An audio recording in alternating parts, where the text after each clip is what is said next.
మనం కొన్ని సినిమాల కోసం ఎదురు చూస్తుంటాం, కొంతమంది హీరోల కోసం ఎదురు చూస్తుంటాం. ఎస్పెషల్లీ రాజమౌళి లాంటి ఒక దర్శకుడు గురించి అతనిది చిన్న విషయం బయటకు వచ్చినా సరే, ఆ విషయం గురించి మనం అందరం కూడా మాట్లాడుతూ ఉంటాం. ముఖ్యంగా SSMB29 అంటే మహేష్ బాబు హీరోగా నటిస్తున్న 29వ సినిమా SSMB29. ఇంకా టైటిల్ పెట్టలేదు, చాలా టైటిల్స్ ఇంకా అలా అలా అనుకుంటున్నారు, కానీ ఎక్కడ ఒక టైటిల్ బయటికి రాలేదు. కానీ ఈ సినిమాకి సంబంధించి షూటింగ్ సంబంధించి అక్కడ ఒక పిక్కు ఎవరెవరో సెల్ ఫోన్లో నుంచి తీసి చాలా స్ట్రిక్ట్గా ఉంటుంది. రాజమౌళి గారి సినిమా ఏ సినిమా అయినా సరే సెట్లోకి సెల్ ఫోన్ అలౌడ్ ఉండదు. అలాంటి పరిస్థితులు ఎందుకు వచ్చినాయంటే ఇప్పుడున్న సోషల్ మీడియా చాలా దారుణంగా ఉండటంతోనే అలాంటి పరిస్థితులు వచ్చాయి. గతంలో కూడా మనం గమనిస్తే బాహుబలి సెట్కి కానీ అంతకుముందు సినిమాలకు కూడా ఏక సినిమాకి కానీ ఎవరు కూడా బయట నుంచి వెళ్ళే వ్యక్తులు అంతగా ఉండేవాళ్ళు కాదు. కానీ ఒకవేళ అప్పుడు ఏదన్నా ఉన్నా కూడా వాళ్ళ క్యారవాన్స్లోనో వాళ్ళు దాచుకునేటట్టుగా ఒక ఫెసిలిటీ ఉండేది. కానీ తర్వాత ఫ్యూచర్ మొత్తం కూడా సోషల్ మీడియాలో చిన్న పిక్ వచ్చినా సరే ఎంత ప్రాబ్లం అవుతుందని చెప్పేసి రాజమౌళి గారి సినిమా సెట్కి మాత్రం వెళ్తున్నామంటే మాత్రం ఎవరికి వాళ్ళు మొత్తం సైలెన్స్, కెమెరాలు అన్నీ ఆపేస్తారు, సెల్ ఫోన్లు కూడా ఆపేసే వెళ్తారు. అంత నిబద్ధతగా చేస్తున్న టైంలో ఎక్కడో పిక్ బయటకు వచ్చి ఆ క్యూరియాసిటీ బయటకు వెళ్ళి మొన్న మధ్య ఒక లయన్తో వచ్చింది. ఆ లయన్తో మహేష్ బాబు వెళ్తున్న ఆ విజువల్ ఎంత బ్యూటిఫుల్గా ఉందంటే అంత బ్యూటిఫుల్గా ఉంది. అది ఏదో దాన్ని నేను సినిమాలో నెక్స్ట్ లెవెల్లో ఎంజాయ్ చేస్తే ఉండే బ్యూటీ వేరు, ఏదో అలాగ సాదాసీదాగా ఒక పిక్ తీసేసి పెట్టేస్తే ఉండే మజా వేరు. దాన్ని ఎంత స్పాయిలర్స్ అంటారు, వాళ్ళు ఎంత కష్టపడుతున్నారు, ఆ కష్టాన్ని మనం ఎందుకు వృధా చేయాలి? దాన్ని అలాగా కొన్నిటిని ఒక పండగలాగానే సెలబ్రేట్ చేసుకోవాలి. అలాంటి ఒక సెలబ్రేట్ చేసుకునే సినిమానే రాజమౌళి గారి దర్శకత్వంలో వచ్చే మహేష్ బాబు సినిమా. దాన్ని అంతే నిబద్ధతతో ఆ సినిమాకి సంబంధించిన టీం అందరూ కూడా పనిచేస్తుంటే ఎవరో ఒక పోరంబోకు, ఎవరో ఒక చిన్న గ్లిమ్స్ అలా అని ఈ సినిమాకి సంబంధించి మార్కెటింగ్ జరగట్లేదంటే దానికి సంబంధించిన చిన్న విషయం వచ్చిన ఎక్కడైనా సభలో రాజమౌళి గారికి అనిపించిన దానికి సంబంధించిన చిన్న బిట్టు మాట్లాడినా వస్తాను, అతి త్వరలో వస్తానన్నా కూడా అది పెద్ద వైరల్ అయిపోతుంది. అలాంటి మార్కెటింగ్ స్ట్రాటజీ ఉన్న వాళ్ళతోని ఇలాంటి చిన్న విషయాలు బయటకు తీసుకొస్తే మాత్రం చాలా ఇబ్బందికర పరిస్థితి ఉంటుంది. ఇది ఎప్పటి నుంచో చెప్పాలనుకుంటున్నాను, పర్టికులర్గా ఇవ్వాలి. ఎందుకు చెప్తానంటే రాబోయే రోజుల్లో అంటే 2027 దాకా ఈ సినిమా ఉండింది. అంటే మనం అనుకున్నట్టు అంత ఫాస్ట్గా తీసేసేలాగా ఉండదు.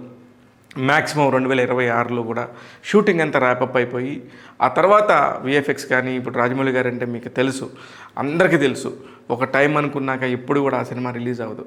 ఎందుకంటే దానికి అంత వర్క్ ఉంటుంది, అంత వర్క్ జరుగుతుంది. కానీ దీన్ని కూడా ఒక పోస్ట్ ప్రొడక్షన్ టైంలో కానీ ప్రీ ప్రొడక్షన్ టైంలో కానీ చాలా పకడ్బందీగా చేసుకుందామని చెప్పి మైండ్ సెట్లోకి వచ్చారు. కానీ ఏదేమైనప్పటికీ కూడా ఇప్పుడు వేరే కంట్రీస్కి వెళ్ళాలి, అక్కడ ఉన్న సిచ్యువేషన్స్ని బట్టి మనం షూట్ చేసుకోవాలి. 4 రోజులు అనుకుంది, అక్కడ 8 రోజులు ఉండొచ్చు. ఇలాంటి అనేక సందర్భాలు, అనేక సిచ్యువేషన్స్ ఛాలెంజింగ్గా ఉంటాయి సినిమా షూటింగ్కి సంబంధించి. వీటన్నిటిని అర్థం చేసుకొని అలాంటి సిచ్యువేషన్ వచ్చినప్పుడు దానికి సంబంధించి మనం ఓపికగా ఉండాలి. కానీ మనకు తెలిసిన ఏదైనా చిన్న విజువల్ దొరికితే కూడా అది అలా ఇంటర్నెట్లో పడేసేస్తే మొత్తం వైరల్ అయిపోతుంది. ఎందుకంటే మొత్తం కూడా ప్రపంచం అందరూ కూడా ఆకర్షిస్తుంది వాళ్ళ కోసమే. కాబట్టి వాళ్ళ గురించి కొంచెం వీలైనంత తక్కువ ఇట్లాంటిది ఏదైనా దొరికినా పొరపాటున ఏదైనా వచ్చినా సరే వీలైనంత తొందరగా మనం కూడా దాన్ని కప్పెట్టేయాలి తప్ప దాన్ని ఊరికి ప్రపంచానికి చూపించాలనుకోకూడదనేది నా ఉద్దేశం. ఇకపోతే ఈ సినిమాకి సంబంధించి బడ్జెట్స్ ఎవరెవరు ఒక్కొక్కళ్ళు ఒక్కోలాగా మాట్లాడుతున్నారు. కొంతమంది 1150 కోట్లు అవుతుందంటే, ఇంకొంతమంది 1050 కోట్లు అవుతుందని. ఇవన్నీ ఊరికే కాగితం మీద లెక్కలే. కానీ ఒరిజినల్గా కూడా చాలా బ్రాండ్గా, అంటే మనం ఊహించిన రేంజ్లోనే ప్రతి ఒక్క సీన్ కూడా ఒక ట్రైలర్ లాగానే ఉండేటట్టుగా ట్రై చేస్తున్నారు. ప్రతి కథలోని ఎక్కడ కూడా చిన్న పాయింట్ కూడా బయటికి రాకుండా ప్రతి ఒక్క దగ్గర కూడా చాలా నెక్స్ట్ లెవెల్లో చేయాలని చెప్పి ట్రై చేస్తున్నారు. అందుకని దీనికి ఒక వాల్యూ అనేది యాడ్ అయిపోయింది. ముఖ్యంగా దేశం మొత్తం గర్వించినట్లు హీరోయిన్గా ప్రియాంక చోప్రా ఉండొచ్చు, భారతదేశం మెచ్చిన దర్శకుడు, నటుడు, మలయాళంలో అగ్రగామి నటుగా ఉన్న పృథ్వీరాజ్ కుమార్ కూడా ఒక మెయిన్ క్యారెక్టర్ చేస్తున్నారు. అలాగే ఈ మహేష్ బాబుకి సంబంధించిందంతా కూడా ఇంకా ఫ్యాన్స్ వైరల్ అవుతూనే ఉన్నాయి. ఎందుకంటే ఆయన వయసుకు సంబంధించి ఎలా ఉంటుంది, ఇంకా వయసు రోజుకి మహేష్ బాబు వయసు తగ్గుతుంది అన్నట్టుగా ఆయన కనబడుతూ ఉన్నాడు. ఇకపోతే ఈ టెక్నీషియన్స్ గురించి ప్రత్యేకంగా మాట్లాడుకోవాలి. Day 1 నుంచి ఎవరైతే ఉన్నారో వాళ్ళందరూ కూడా రాజమౌళి గారితో ట్రావెల్ చేస్తూనే ఉంటారు. ముఖ్యంగా కెమెరామెన్ కేకే సెంధిల్ కుమార్ అయి ఉండొచ్చు, సంగీత దర్శకుడు ఎంఎం కీరవాణి గారు అయి ఉండొచ్చు, సాబు సిరిల్ గారు అయి ఉండొచ్చు, శ్రీనివాస్ చక్రవర్తి గారు అయి ఉండొచ్చు, ఇట్లా రకరకాలుగా ఆయన ఎడిటింగ్ డిపార్ట్మెంట్ కోటగిరి వెంకటేశ్వర గారు అయి ఉండొచ్చు. ఇలా అందరూ కూడా ఆయనతో కలిసి ట్రావెల్ చేస్తున్న వాళ్ళందరూ కూడా ఇలాగనే కంటిన్యూ అవుతారు SSME 29లో కూడా. ముఖ్యంగా కేఎల్ నారాయణ గారు నిర్మాతగా ఆయనకి ఎప్పుడో 2004లో అడ్వాన్స్ ఇస్తే ఆ అడ్వాన్స్ని గుర్తుపెట్టుకొని ఈ రోజున 20 ఏళ్ల తర్వాత ఆ సినిమా చేయటం అనేది చాలా పెద్ద విషయం. ఇది రాజమౌళి గారి నిబద్ధతకి, కేఎల్ నారాయణ గారి వాళ్ళిద్దరికి ఉన్న సాన్నిహిత్యానికి సంబంధించిన విషయం.